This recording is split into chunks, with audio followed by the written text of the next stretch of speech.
used to make these great linear campaign shooters, and what we wanted to do with Destiny was create a living world. We are ready to jump into the Trials of Osiris. This place is so cool. By being a live game, we can experiment with things, we can try new things. Bungie listened. They're picking the good maps. We believe that players want a world that they can check into, a world that invites them to come back and check something out that wasn't there before.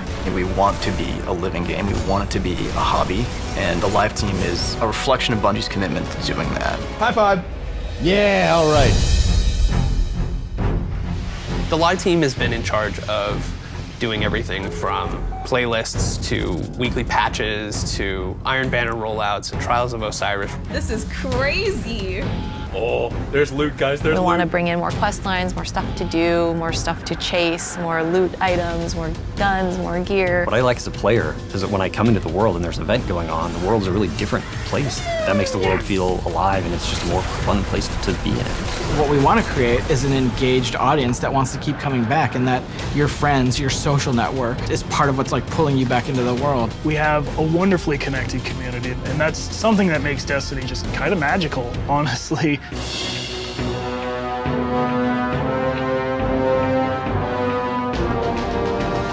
at this. This is so cool. This is amazing. I love it. You trolls, Bungie. Oh, look at that. She has a Crota mask.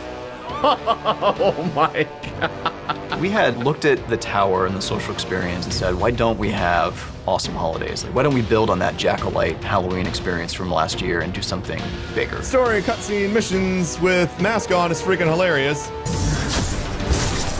We want to create these community lightning rods of things that people are doing together. If players are responding really well to them, like, that's what we want to build more of.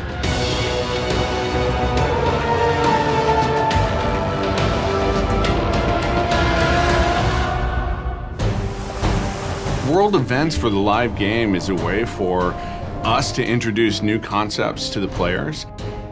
Sparrow Racing has been on a lot of people's minds for a long time. Sparrow Racing is like our first experiment with how do we build something that the community can actually have a hand in its future fate. Being able to spin up Sparrow Racing, I think, is a really great example of an idea that pops up and foments from the community. We're able to take it and deliver it.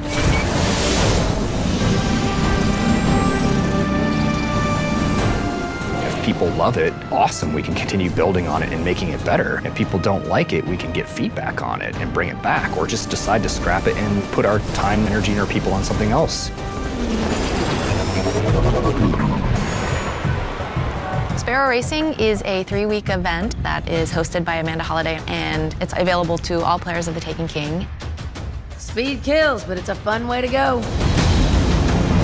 You're hauling ass through the desert and you want things to be aerodynamic. So we have dyeable suits, we have branded suits with Sparrow Racing logos, we have suits with little bits sticking off of it, and then color-coded suits that match paint jobs on the Sparrows. We take a similar approach with the Sparrow. We have the one base model, which is the core industrial design of it, and then we have variations of that. You could wear exotics, you could wear your raid gear, you could have masks from Festival of the Lost, you can do whatever you want. Sparrow Racing is a 6-player free-for-all death race through enemy territory. Gotta be fast and fearless if you want to win these races. We have 2 race courses, one on Venus and one on Mars.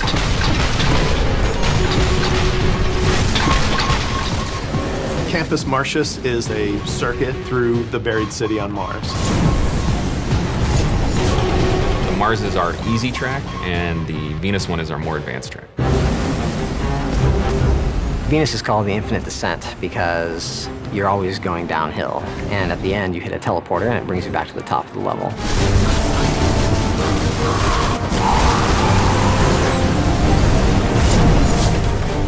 In Venus, there's a ton of shortcuts. You can shortcut through a waterfall, jump over an entire turn, and then land right on a boost gate and take off. Nobody's really going to have a better Sparrow than anybody else. It's really about your performance on the track. The main skill that you will need is based off of you and how you drive. Boosting at the right time, braking at the right time. Map knowledge is important, knowing the race course is important. more gates you miss, the slower you'll go. The more gates you hit, the faster you'll go. Main things you can do to upset your opponent is you push them out of the gate, you push them into fans, cause them to explode. Whatever you can do to make sure that you are the only one hitting the gate so that you get the boost and you end up taking the lead. You're gonna see with Sparrow Racing something you haven't seen before. And if you like that, let us know, and for sure, you will see more coming.